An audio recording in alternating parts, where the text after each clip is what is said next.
जो 3 press conference में, एक सादा प्रेस कॉन्फ्रेंस, एक एटम बम वाला प्रेस कॉन्फ्रेंस, एक परमाणु बम वाला, ये तीनों में क्या हुआ, इसके सारे जवाब में मेरे पास है। Let us have a debate on my press conference. Yes. Let us go. Yes. Let us have very good idea. Let us have a debate on my press conference. विपक्ष के नेता महोदय कहते हैं कि पहले मेरी बात का आप जवाब दीजिए, मैं सुनना चाहता हूं। आपकी मुनसफी से संसद नहीं चलेगी, मेरे आप बोलने का क्रम मैं तय करूंगा। आपने अगर अमित शाह जी का रिस्पांस देखा तो ये कंप्लीटली डिफेंसिव रिस्पांस है। ढेर सारे आरोपों के मेरे पास जवाब है। जो 3 प्रेस कॉन्फ्रेंस में, एक सादा प्रेस कॉन्फ्रेंस, एक एटम बम वाला प्रेस कॉन्फ्रेंस, एक परमाणु बम वाला, ये तीनों में क्या हुआ, इसके सारे जवाब में मेरे पास है। मान्यवर, अब ये कहते हैं कि 2-2 जगह है, 2-2 जगह मतदाता है। मान्यवर, किन किन लोगों के 2-2 जगह मतदाता, मैं इसमें जिनके नाम 2 जगह रजिस्टर्ड है उसका दोष नहीं निकालता मैं, क्योंकि एक जगह से कोई व्यक्ति दूसरी जगह गई तो 2010 के बाद इसको डिलीट करने का अधिकार आरओ के पास से ले लिया गया। इसके कारण ये विसंगतियां खड़ी हुई है। किसके हैं? श्री प्रशांत किशोर जी के 2 जगह मतदाता है, पवन खेरा जी का भी है, तेजस्वी यादव का स्वयं का है, टी सिद्दीकी एनआईसी केरल के नेता का है, मान्यवर संजय सिंह आप पार्टी के नेता के हैं, एक किशोरी पेडनेकर यूबीटी शिवसेना के हैं, इनका भी है। मान्यवर, सामान्य गलतियां हैं, क्योंकि एक नियम आ गया, जिसका वोट काटने का जिसका अधिकार है उसको रोक लिया गया, तो आरओ वोट काट नहीं सकता था, इसलिए 2 जगह रह गए। अब वो ही एक गहन पुनर्निरीक्षण से सुधरना है, मगर आप गहन पुनर्निरीक्षण को वोट चोरी कह रहे हो। मान्यवर, वोट चोरी किसको कहते हैं वो मैं बताना चाहता हूं, और हमारे यहाँ कुछ परिवार ऐसे हैं जो पूछते नहीं वोट चोरी करते। अच्छा, बोलिए आप। हाँ, बोले आप, बोले। हाँ, बोले आप, बोले। स्पीकर सर, मेरा कल एक सवाल था, जो हिंदुस्तान के इतिहास में पहली बार डिसीजन लिया गया कि इलेक्शन कमिश्नर्स को फुल फुल इम्यूनिटी दी जाएगी। ठीक है, ये है ना, इसका जवाब इसका पीछ मैं खत्म नहीं किया सर। इसके पीछे जो थिंकिंग थी वो हमें सबसे पहले बताएं। ठीक है। दूसरी बात, नहीं, हरियाणा की जहां इन्होंने बात की, इन्होंने एक उदाहरण लिया, वहां पर अनेक उदाहरण हैं। वो भी आपने दिया था ना, 19 वो भी आपने दिया था, इसलिए दिया वो भी। 19 लाख वहां पे फेक लोग, वो उदाहरण आपने दिया था, इसलिए उसका जवाब दिया। और ये भी हमें बता दीजिए, actually let us have a debate on my press conference. Let us go.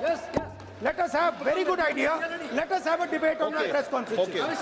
Amit Shah ji, I challenge you to have a debate on the 3 press conferences. Please.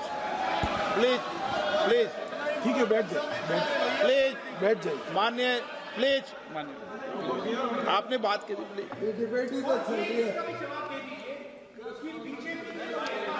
Uttar Pradesh में और हरियाणा में दोनों चुनाव में वोट कैसे दे रहे हैं, प्लीज ये भी जवाब दे दीजिए।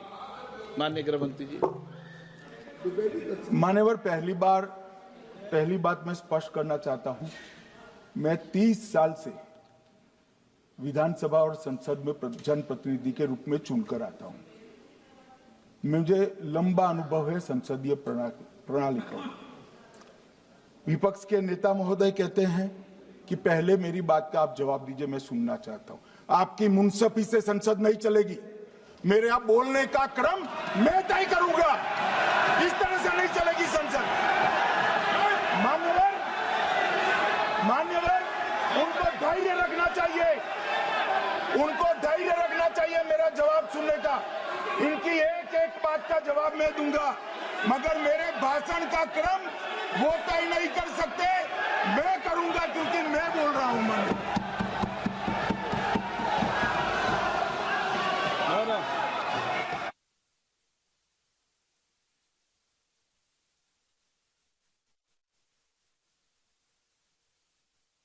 मिनट गृह मंत्री जी, एक मिनट गृह मंत्री, क्या गलत बोला उन्होंने? उन्होंने यही बोला, आपने जो बात उठाई है मुझे कब बोलना है मैं तय करूंगा, यही बोला ना। उसमें क्यों उत्तेजित हो रहे हो आप? हाँ, आपके 2-2 मिनट में खड़े होने से थोड़ी जवाब देते रहेंगे। नो, माननीय गृह मंत्री नहीं होगा। मैं आपको फिर मौका दूंगा, आपको मौका दूंगा आपको।